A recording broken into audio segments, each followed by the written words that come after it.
Yeah. Good morning, Mr. Adarsh. Good morning, sir. First, you introduce yourself to the interview board. So my name is Adarsh Khan Shukla. I have come from Barabanki. I have been born and brought up in Barabanki itself. Thereafter, I graduated from National PG College, Lucknow in BSc. I am 22 years old. In my free time, I like to watch documentaries and read books. Okay. Who gave this idea to you to appear in civils so early of your age? Sir, idea of appearing in civil services was somewhere in the back of my mind, right in the high school and intermediate itself. But after intermediate, I decided to go in science stream and pursue some experience.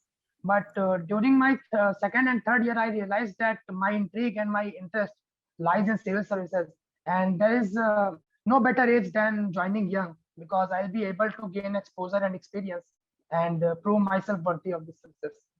Okay. Your father is self-employed and mother is housewife. Yes, sir. What kind of self-employment your father takes? Sir, he is a consultant in GST taxation, and he also manages the accounts of some private firms. Okay, good. You just explained that you took subjects and you studied PCM, physics, chemistry, mathematics, for the civil service. While choosing the subject or optional, you chose sociology. But you should have chosen physics, chemistry, mathematics. Mathematics, physics, they are highly scoring on the one hand, and you have freshly studied all these subjects. So you would have taken the advantage of your subjects in the college. That is true, sir. Actually, when I decided to pursue civil services, my first preference was physics itself. But during my second and third year, because of some health issues, I could not proceed with my graduation with much fluency. So there were certain information gaps in my graduation subject. So I started looking for alternative. I had prior exposure to sociology because my mother had graduated after marriage, and she had graduated in sociology. So I used to read her books and I developed some interest in sociology. That is why I decided to go with sociology. Your mother graduated from sociology after marriage, and she did not take any job, or she did not took any even self-employment something on that particular part. So she did teach in a school for some time. Actually, for 2 to 3 years, she was a teacher, but thereafter she decided to take care of the household, and that is why she is on the Okay, good. And by sociology, you should have taken nearer subjects to PCM. Sir, I was switching from science to humanities, and civil services require a grasp on history, geography, and other social issues around us. So I wanted some sort of continuity, and I knew that I had to sustain my interest for about 2 to 3 years in this subject. So the subject should be something where I have gradual interest. And since I was interested in sociology, and I realized that it will help me in maintaining a balance with the other GS syllabus also. So that why? What is the importance of Barabanki? Sir, in economic terms, Barabanki is one of the leading exporters of menthol when it comes to not just Uttar Pradesh, but in India also. The menthol from Barabanki is exported to countries like China and Germany. In cultural terms, Barabanki is famous for its cultural legacy, like Deva Sharif, the famous shrine of Sufi Saint Haji Waris Ali Shah is there. Barabanki is also famous for the Parijat tree, which is said to have some unique properties in herbs as well as some botanical properties. It also has mythological significance. So that is why Barabanki is famous. Parijat, what kind of tree this is? Sir, it is a deciduous tree. It is African baobab tree, and it usually occurs in arid and semi-arid areas. Yeah, and how can it? How long it can grow? Sorry, sir. How long it can grow? How many years can it sustain life? its own life? Sorry, sir, I'm not aware of the exact time, but since baobab tree are said to have longer and longevity in life, so that is why parijat tree, being a baobab, has a pretty longer duration than the other trees. It can grow even more than 2,000-year-old. Okay, sir. Thank you, sir. Now, social. You have studied in Lucknow, and Yes, sir. you have taken PCM and sociology. The sociology, it's really a social science, humanity science, and in India there are many diverse situations of people from different religions, from different classes, different tribes, but they never been separate. They are together at all the times. What is that unity idea? How does it? It is only India or something else is there? Sir, we have a common cultural ethos, and this cultural ethos is not just contemporary, it perlocates from history itself. For example, we had rulers like Akbar and Ashoka who ensured that despite of the diversity, there is a sense of unity and composite culture which has to be evolved. Secondly, post-independence era, our constitution ensured that despite of the diversity in race, religion, and languages, there is a common sense of Indianness and nationalism which bounds our country. Apart from constitution and cultural ethos, what we have today is that the sports is one of the unifying factors for all Indians. Even entertainment industry also brings together all Indians from varying race and religion. So this binds us to. Yeah. You are near to Nepal. Nepal, sometimes it goes toward China, and for most of the time it is toward India. What is good for Nepal? Should it be toward India or toward China? To what degree it should be?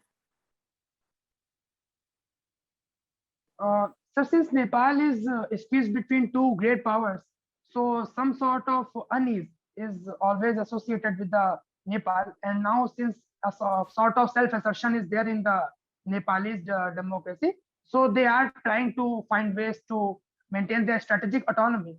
And I believe that India has always been a partner of Nepal, be it in hydroelectricity, and we have historical relation, as we commonly call it, roti beti ka rishta with Nepal. So India has always maintained a relation on the basis of goodwill. But talking about China, China, apart from goodwill, China has also the element of debt trap and coercive method in ensuring its hegemony, not just in Nepal, but in other neighbor countries also. So I believe that in the longer run, relationship with India is likely to help Nepal and progress of its people. But in general, Nepal inclination toward is only monetarily, whereas in India it is socially. Generally, Nepal and in between China and India, Nepal is just a buffer, so that there should not be a direct collision. What do you think? Should there be similar situation in Jammu and Kashmir also, especially the Ladakh area, where there is a direct close, sometimes fights also in between these two? Should there be some buffer over there also? Sir, I believe that Nepal has a sovereign entity to it. Nepal is a sovereign entity and it is free to conduct its external relations, which is not the case with Ladakh. Ladakh is a internal part of India, and recently India has taken various initiatives in Ladakh, be it central university or be it ensuring infrastructure connectivity. Even people of Ladakh, they have this tangible Buddhist link with India, and they share certain ethos with India. So that is why the idea of buffer is more suitable in case of countries like Tibet and Nepal, which have the autonomy, unlike Ladakh, which is a territorial part of India. How do you differentiate the Doklam and Ladakh issue in between China and India? Sir, if we see the historical relations of India and China, the issue of Ladakh and boundary has always been a persistent problem. Right from the 1993, India has tried to build LAC and come into a formal agreement with the Chinese government. But we have seen that in the light of recent construction of Daulat Beg Oldie Road, in the Doklam area, and also the revocation of special status to Jammu and Kashmir and bifurcating Ladakh from Jammu and Kashmir invited such sort of aggression from the China. Also, the world was struggling with the COVID-19 pandemic. So this was also a part of diversionary tactic from the Chinese side. And this salami slicing technique has not just limited to Indian territory. China has tried to implement this strategy in the Japanese territory also. So these are some of the underlying issues. And Doklam being a of strategic importance to India has always been a contentious issue between India and China, because whoever controls Doklam has a strategic edge in the case of any eventuality. UP has just announced its two-child policy, which was little downplayed by in the Bihar. How do you see these two situations? They are similar, population is similar, they are part of India, but opinions are little different. Sir, in the two-child policy of Uttar Pradesh, the motive is to ensure that population stabilizes by 2030, and we attain the replacement rate of 2.1 before 2030, so that the resource burden can be minimized. Uttar Pradesh also has the high decadal growth of population. But apart from this two-child norm, though there have been some concerns that this two-child norm might lead to some dysfunctions like forced abortion and meta-son selection, which can distort the demographic ratio also. But apart from this disincentives towards more than two-child, government has also ensured that the health infrastructure will be ramped up. The presence of maternal health care and reproductive health care will be there. And the government has also ensured that the availability of contraceptives will be provided to rural areas and communities which are struggling with the population stabilization. So in the eternity, I do not see that there will be a problem. But if we focus too much on the disincentives rather than improving the socio-economic condition, then there might be certain dysfunction. COVID, this third wave, always we are talking. Is it just a precaution that we should take precautions, or it is really likely to come into third wave? Sir, although there is a lack of consensus among scientific fraternity as to how and when will the third wave arrive, but if you see the Western countries where the second wave had subsided, there was an advent of third wave, especially in the countries like United Kingdom. The third wave had arrived, and that is why there are some sense of skepticism in India also, that we should continue taking precautions and ensuring the ramping up of our ventilator beds and oxygen supply to prepare ourselves in the case of third wave, because we have seen that virus has been mutating and vaccine supplies have been dwindling in recent past. So that is why the threat of third wave is something we should keep in our mind. Within India, even Kerala is having little higher rate of infections with the COVID at the moment. And looking at this, should we concentrate more regionally at the moment, and in what way we should move toward containing such high rate of infections in those centers? Yes, it is true that one size fit all approach will not be that suitable in Indian context, because if you see the Kerala, in Kerala the second wave had not peaked, but this wave had peaked earlier in the other parts of India. In Kerala, this peak was delayed, and now that peak is being achieved in Kerala. In fact, in the recent Sero survey, it was shown that the prevalence of antibodies in the locals of Kerala was much less if we compare it to other states like Uttar Pradesh and Gujarat. So based on the Sero surveys that we have, and based upon the relative mortality in different states, our strategy should also be calibrated in more contextual manner. For example, in case of Kerala, we should ensure that the gatherings should be regulated, the vaccine supply should be ensured. So that is my opinion. Crop residue burning. You are from the chemistry side also, and sociologically, crop residue burning in summer as well as in winter, in both the times it takes place. But there is more pollution in the winter residue burning than in the summer residue burning. Yes. What is the reason, and how can we curtail this winter crop residue burning?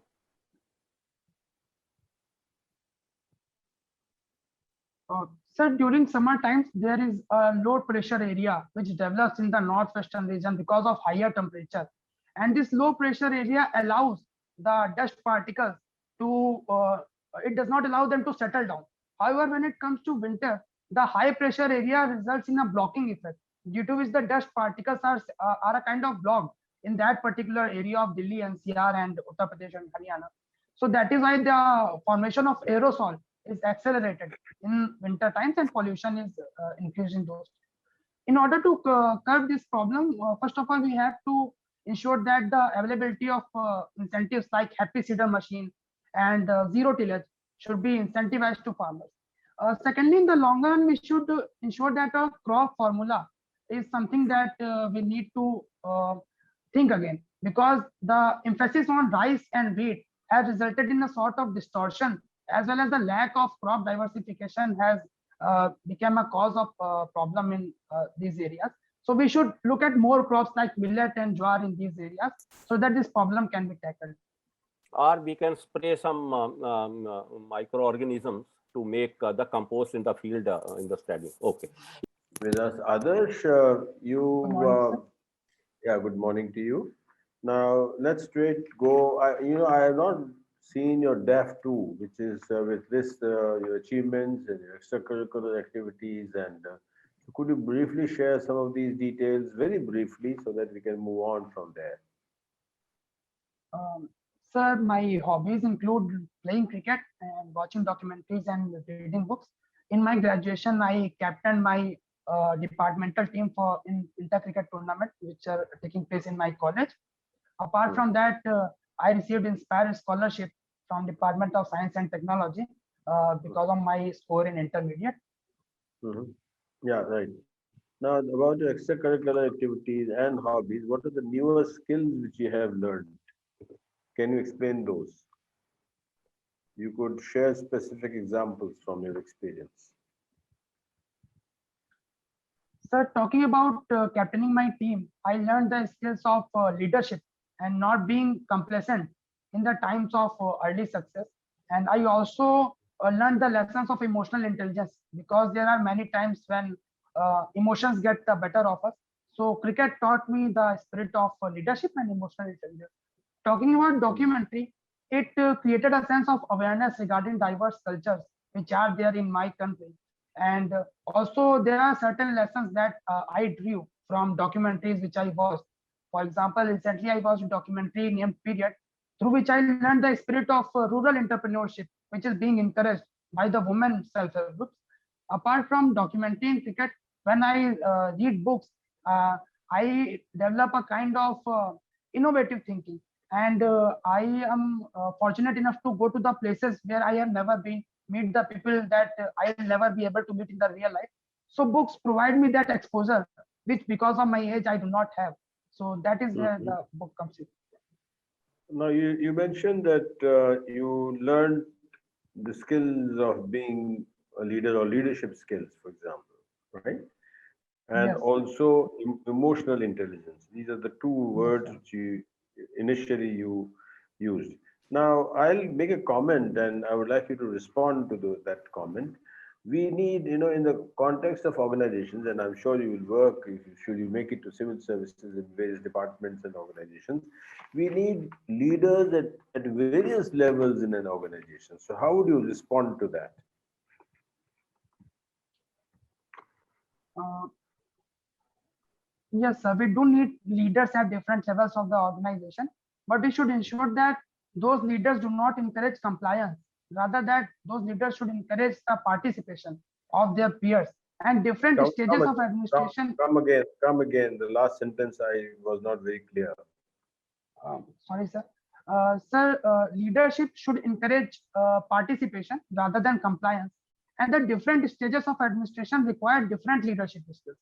The one Okay. size model of leadership should not be restricted to our stage, and depending upon the stage of administration I am in, my model of leadership should be dynamic in itself.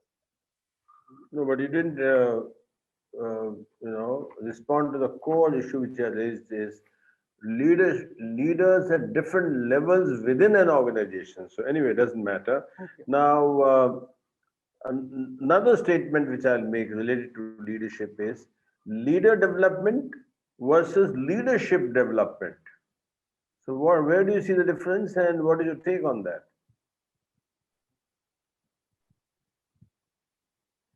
Sir, leader development is more focused on the personality development of the one who leads, how he is able to handle the situation and how he is able to prove himself as a role model, himself or herself, and the one who is leading from the front, how he encourages the other. When we talk about the leadership, we bring the team component into play and we see how that leader is collaborating with the team, how much the input that teammates are contributing to the well-being of the leadership ecosystem. So in that case, there is a two-way transfer in case of leadership. All right. And then the next term which you used was emotional intelligence. So you learned being emotionally intelligent, right? Yes, sir. So emotional intelligence versus, or should I put it differently, emotional quotient and intelligent quotient, IQ, EQ versus IQ. What's your take on that? So I believe that a balance of both IQ and EQ is necessary in order to have success in our life. But EQ allows us to have a better social capital, to engage better in our society. The importance of IQ is limited to our educational and our. What is meant by social capital? So social capital is the network of the social relationship that we develop in our society. And this network acts as a sort of asset in case of any eventuality or in case of any crisis. So those who develop better relationship have the advantage of social capital. What are the other dimensions of emotional intelligence? One is interpersonal relationships, as you just mentioned. What are the other dimensions? So there should be self-awareness, self-regulation, empathy, and interpersonal skills should be there, communication. Very good. Okay, that's right. Now, somewhere down the line, you mentioned rural entrepreneurship. How does it vary from social entrepreneurship? And why entrepreneurship? Why are you using this term, entrepreneurship, in the context of rural sector and also social sector? So in case of rural entrepreneurship, we know that there is a problem of institutional financial channels, and there is a problem of soft skills in rural areas. Also, the rigid value system like casteism and patriarchy also proved to be a hindrance in the entrepreneurship culture of rural areas. So in that sense, the revolution of rural entrepreneurship, which is being brought by handicraft and textiles, and in many areas there is a sense of there is a manufacturing of sanitary napkins, which is led by women, which is driving this entrepreneurship. Talking about social entrepreneurship, it has its basis in urban areas also, because we have seen that in many NGOs and self-help groups which are there in urban areas, they are leveraging the social contact and they groom the leaders of these entrepreneur cultures. They groom them and train them in social skills and soft skills in order to have more ability and more capacity in entrepreneurship, which is something we need in rural areas also. That's a little narrow view of what you have taken. Anyway, so, we will, should you have any queries on that, we can certainly address those. Now, do you think, others, that social security could revolutionize India's insurance sector? If so, why and how? Sir, it does have the potential to improve and revolutionize our work ecosystem and insurance sector, because we have seen that earlier many unorganized workers and gig workers and platform workers they did not have any formal employee-employer relationship, due to which they did not have any social security benefits provided to them. But presently in social, so as I was saying that this social sector security code will help in more inclusiveness in worker protection. However, there are certain limitations in this social security code which need to be resolved. For example, in case of Anganwadi workers and Asha workers, they do not have any formal employee-employer relationship and they are deprived of the social security benefits. They could have been brought under the category of these workers so that the social security benefits could be provided to them also. Also, there is this recent issue of 50% threshold on the wages because the government has said that you can provide allowance up to 50% threshold only. So employers are saying that this will disincentivize them also. So this is something that we can revisit. Mhm. Okay. Yeah. Okay. Now, what, in your opinion, are India's challenges over carbon footprint? Sir, when we talk about the developing countries, India and China have the largest amount of carbon dioxide emission. But in terms of per capita emission, India is much below the other countries. And our recent initiatives in solar energy and electric vehicles have ensured that in the future we'll successively look towards minimizing our carbon footprints. But at present, indoor air pollution, vehicular pollution, and this problem of stubble burning are some of the issues where we should develop more sense of policy incentives.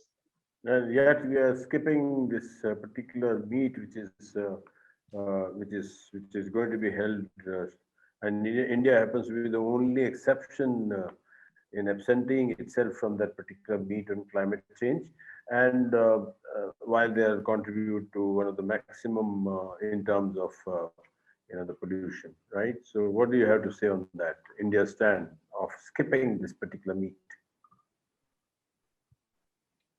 Sir, we have seen that in the past there have been certain demands on from the global community on India's side that India should bring a deadline for its phasing out its carbon emission, and the coal energy on which there is a dependence from India, that should be minimized. However, India has ensured that the principle of common but differential responsibility should be there, and developed countries should adhere to their pledge. India has a different socioeconomic condition because of our employment dependence on coal sector and the taxation revenue that we generate from our coal sector. That is an issue that India needs to balance with the pledge of climate security. That is why India has been certain skeptic of the global community on climate change. Okay.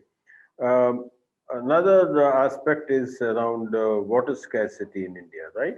So time is ticking for the monster of water scarcity in India. Yes. So what's your take on this? Yes, sir, that is true. In fact, about 60 crore people in India are likely to face the problem of water scarcity at present. And for this, we have the multiple factors responsible for this, right from the unsustainable agricultural practices, which result in groundwater depletion, to contamination of surface water and the lack of harvesting structures. These are some of the issues which we need to tackle. Also, we have seen that the initiatives which are being brought to tackle this problem, the initiatives are mostly limited to conservation mechanism, but we also need to encourage the diversification and ensure that our virtual water exports through sugarcane, mangoes, and wheat and rice, they also need to be balanced because most of the contribution to water scarcity is because of the agricultural sector. So that is something we need to look upon. Thank you very much. Over to VP Singh Saab. Thank you, sir. Others. Good morning, sir. Good morning. Tell me something. What is this universal basic income scheme? Sir, universal basic income scheme is a proposal that we should provide a one-sided allowance to everyone who is there in the population, irrespective of any criteria which exist at present in various schemes. So universal basic income scheme allows for unilateral transfers devoid of any specific qualifying criteria. Is there any merit in that? Sir, the proponents of this scheme say that this will help in ensuring the inclusion error which at present prevails in various schemes of Indian government, because various communities like transgenders, LGBTQ, and particularly vulnerable tribal groups, these are some of the sections of society which face a problem in inclusion of various social security schemes. Also, it will help in ensuring that savings is encouraged in the present economy of India, and consumerism can be driven because our present economy is based upon the consumerism model. So it will help in encouraging the household saving and consumerism as well. Lastly, the financial autonomy of females and those who are facing the problem of unemployment can also be tackled with this universal basic income. Government, central government and state governments as well, they resort to loan waivers, and there has been this has been a populist measures, loan waiver. Do you support loan waiver? If yes, then why? And if not, then why? Why not? Sir, I support loan waiver only when it is case of some urgency or natural calamity, which is not in the hands of farmers. But loan waiver as a measure of freebies or political populism is something I am against, because the benefits of loan waiver are restricted to those farmers only which avail the institutional channel of finances.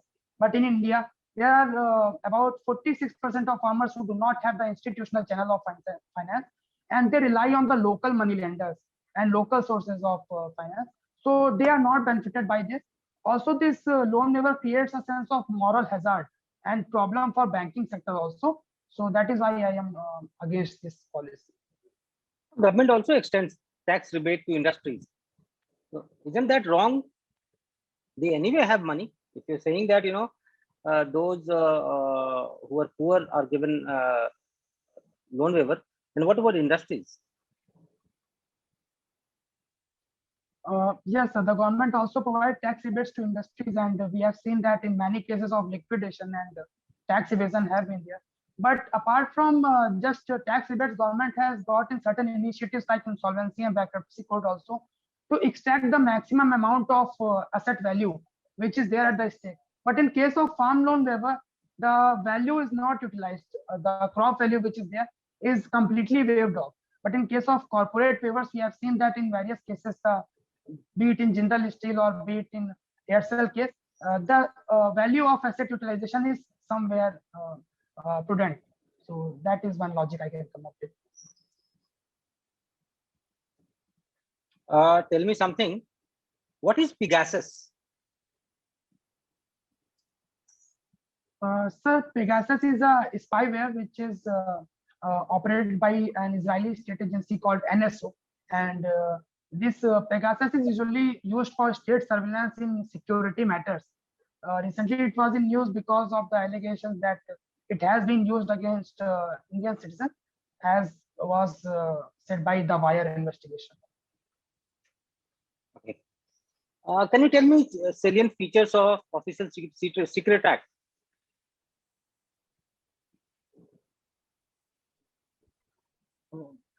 Sir, Official Secrets Act was introduced in 1823 by colonial government. It ensured that the government information or the information which is available to government officials, and the information is sensitive in nature, it should not be perlocated to common citizenry or to those elements who can take the advantage of this information.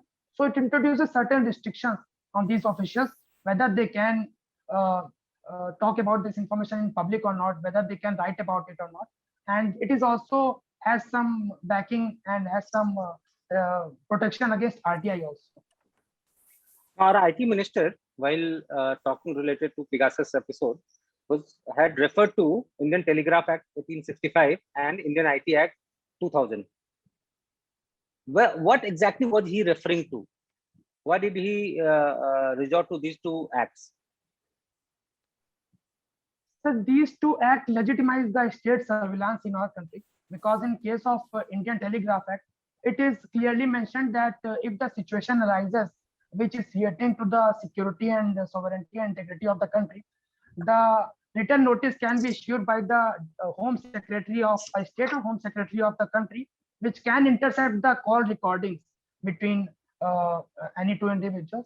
Talking about IT Act, it also outlines that apart from just call recordings, you can have the electronic surveillance also, where the digital messages can be intercepted in the light of security and integrity of India. My last question to you.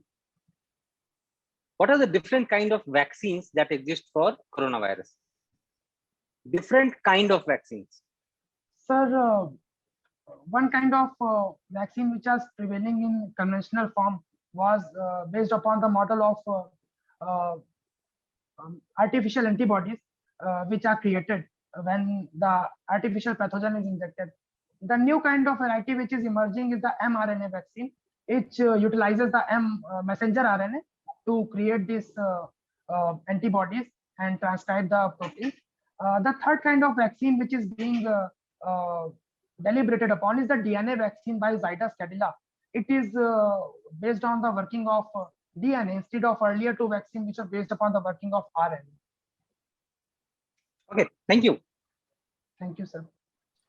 Adarsh, Yes, sir. how was your written? Sir, it was more or less in line with what I expected, and I was satisfied with my performance. Okay. You are hoping this is your first time, eh? Yes, sir. Written as well as interview both, or earlier you have appeared once? So this is my first attempt. Okay, okay, yeah, good. You are a very good candidate for this one. You know how to articulate. You need to bring new ideas in your answers. That is especially on the, if you are using science into social issues or agriculture issues or daily economic issues, need to little articulate toward that side. Second, little reduce the length of the answers, because you are really a good candidate. You know how to explain, you know how to articulate. So sometimes if your answer is going a little long, then you can use 1, 2, 3, something like that, so that it can tell you that now that is the answer. Third is current events, just important current events, India, its neighbor, Indian economy, and how India is being rated by other countries, both in economy, Bicon in strength, Bicon in all in any aspects. So that need to be. जी doctor साहब आप बताएं sir. जी, Adarsh, I found you to be a very energetic, enthusiastic, good candidate. You have tremendous potential. There's no doubt about it. You have that energy in you, and your articulation of the answers is very, very nicely structured. Now, coming to specifics, I was so happy to note that you could take on, despite not coming from management background, you could take up questions around leadership. And in fact, I took you around to some few, aspects of leadership rather than sticking to the core concept of leadership skill per se. And you handled that admirably well, despite not being from management background. Emotional intelligence, it was such a wonderful and a pleasant surprise to me that you had awareness about that. Okay.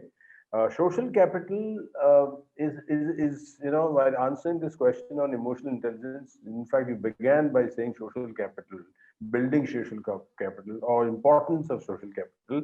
But in my opinion, social capital is a larger, concept.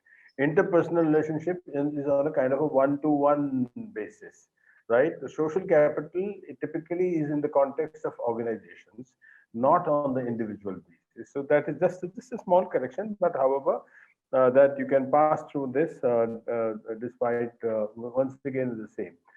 Now the flip side to the answers to those questions, and why I'm pointing out these questions basically because that will typically make you aware about as to how do you really take care of questions. Questions can come from any any quarter.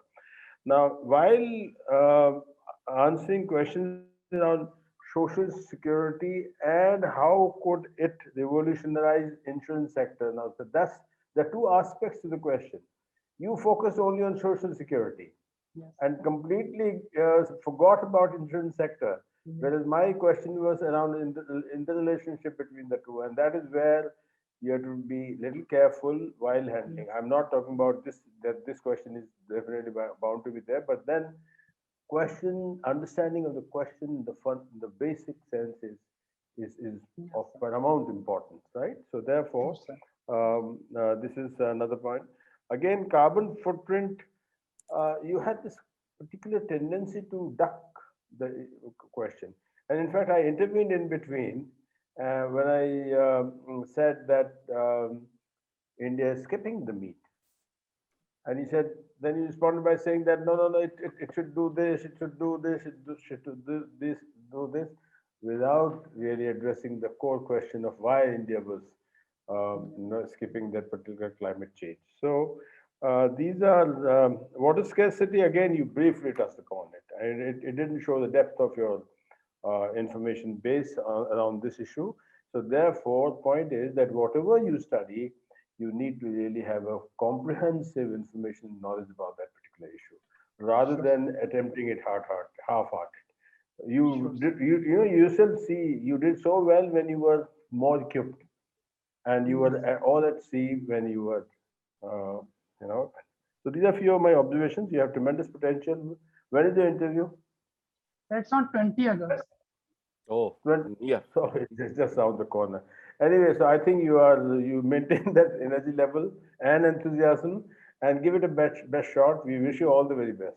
Thank you. Can I ask something, sir? हाँ, बोलिए Yeah, बेटा। sure. Sir, the question that was about rural entrepreneurship and social entrepreneurship. Yeah. Can you please explain that? Certainly, certainly. In fact, you would not like to use rural entrepreneurship at all. The word is flawed. The term is flawed. If you have rural initiative, yes, on the part of organizations, that's true. Social entrepreneurship is a very, very well understood concept, and you had pointed it out to NGOs. In fact, conducting the operations of an NGO based on the concepts and tools which are developed for commercial enterprises is all about social entrepreneurship, right? So that is the clear articulation. It says rural entrepreneurship can at best be social, rural initiatives on the part of organizations, but there is no term as rural entrepreneurship, to my knowledge at least. Thank you. I hope that answers your question. Yes, sir. Thank you. Thank you. Singh sir. Sir, Adarsh, Yes, sir. पहले तो आप ये सवाल सुनिए जरा ढंग से, ठीक है? सवाल हो सकता है कि कुछ और पूछा गया है और आप Yes, जवाब हैं बस आप देने पे ऐसे जंप कर रहे हैं। देखिए, ये मेंस नहीं है, ये इंटरव्यू है। आपसे कुछ सवाल पूछा जा रहा है तो उसके पीछे कुछ रीजन है, या तो आपके पिछले सवाल से रिलेटेड है, या कुछ ऐसा पूछा जा रहा है जिससे आपसे कुछ खास उम्मीद की जा रही है, ठीक है? तो हर सवाल के पीछे एक रीजन होता है, उस जरा रीजन पे जाइए और जब सवाल पूछा जा रहा है तो सुनिए सवाल को सुनिए। मैंने आपसे पूछा यूनिवर्सल बेसिक इनकम। अब देखिए, आपने एकदम बिल्कुल मेंस वाला आंसर लिखा था, ऐसा है वैसा है। देखिए, सबसे पहली जो इसके पीछे रीजन क्या दिया गया है, ये शुरुआत कहाँ से हुई, किन्होंने सबसे पहले कहा कि इंडिया को यूबीआई की जरूरत है?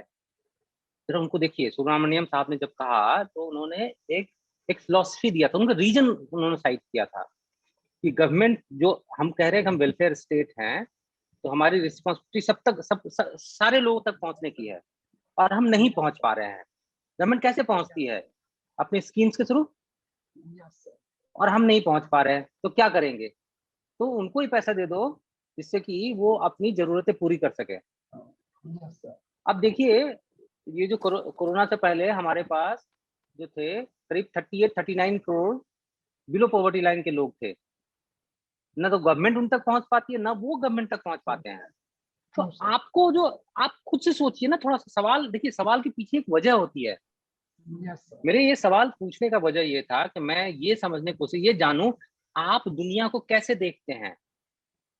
आपने मुझे मेंस का आंसर पकड़ा दिया, अरे वो आंसर तो मैं भी जानता हूँ।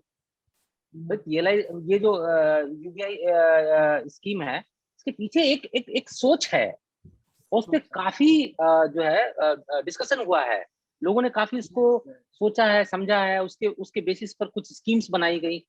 पीएम किसान स्कीम जो है उससे मिलता जुलता स्कीम है, वो वैसा नहीं है जो उसकी मेन फिलॉसफी है। तो जरा उसको सोचिए। अब देखिए, आप कितनी हड़बड़ी में रहते हैं। मैंने आपसे पूछा व्हाट इज पिगासस, मैंने आपसे ये नहीं पूछा what is Pegasus software, what is Pegasus malware, मैंने सिर्फ आपसे पूछा व्हाट इज पिगासस। पिगासस जो है वो एक मिथिकल हॉर्स है, ठीक है, जिसके की फिन्स होते हैं। आप वो सुना आपने पिगासस और आप टूट पड़े कि पिगासस जो है कोई मालवेयर है, इजराइल कंपनी है। देखिए आप कर क्या रहे हो, जहां पर आपको डिटेल देना चाहिए वहां पर आप रुक जा रहे हो, जहां आपको डिटेल नहीं पूछा गया, या जरूरत भी नहीं है, वहां आप एकदम एकदम एकदम जंप कर जा रहे हो। अरे आप जो जानते हो वही नहीं पूछा जा रहा है, आप जरा समझिए कि वो क्या जानना चाह रहे हैं। अरे आप कितना जानते हो तो मेंस में टेस्ट कर लिया गया ना, आप तो इंटरव्यू तक पहुंच गए, तो आपकी नॉलेज तो चेक हो चुकी है। तो सवाल को ध्यान से सुनिए, मैंने इसीलिए पूछा व्हाट इज पिगासस। तो पिगासस एक मिथिकल एनिमल है, हॉर्स, जिसके की विंग्स हैं, राइट।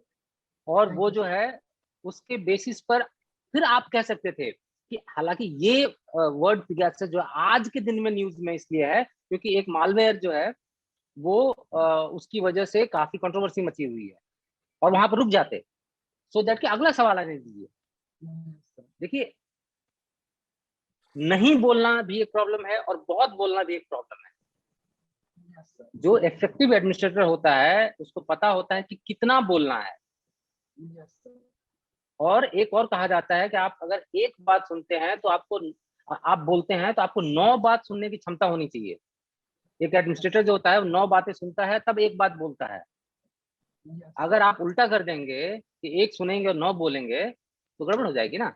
नॉलेज तो आपको है ही, वो तो किसने डिस्प्यूट किया, आप इंटरव्यू में पहुंच गए हो, राइट।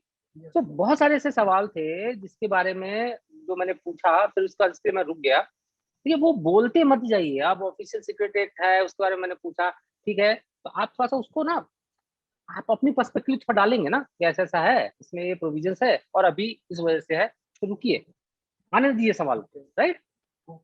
तो इंटरव्यू कब है आपका? सर 20 अगस्त को।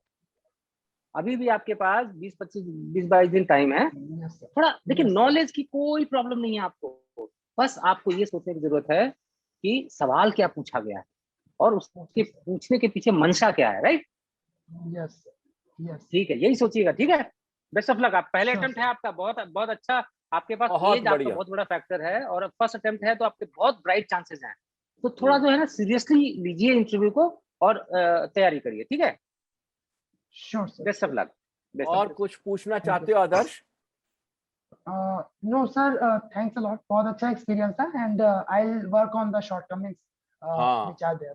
बिल्कुल, शॉर्टकमिंग्स नहीं है, थोड़ा सा अपने आप को ट्वीक कीजिए। शॉर्टकमिंग कुछ भी नहीं है, शॉर्टकमिंग नहीं है। आपका क्या है कि जो पूछा, चेंज कर लीजिए। जो पूछा पहले देखो कि पूछा क्या, और पूछे को सबसे पहले बोलो। और यदि थोड़ा सा और सुनना चाह रहे हैं, आपको लग रहा कि वो चुप रह रहे हैं, तो उनके बारे में थोड़ा सा और बोलिए और फिर छोड़ दीजिए। Sure sir, be specific, that's what I am saying कि बी स्पेसिफिक। कमी क्रोनोलॉजिकली बोलना शुरू करिए, आपको पता लगेगा now that is an answer, end of the answer, है ना। And we certainly expect you in first attempt itself and in first few only. So we really wish you a good luck, and we will be noting your roll number, and we will certainly want to see in the result. Okay. Sometime you smile also. Be little easy in the interview, little smiling. You were tense throughout the. Yes, sir. Okay. Subscribe to our YouTube channel and press the bell icon on the YouTube app and never miss another update from Civil's Daily.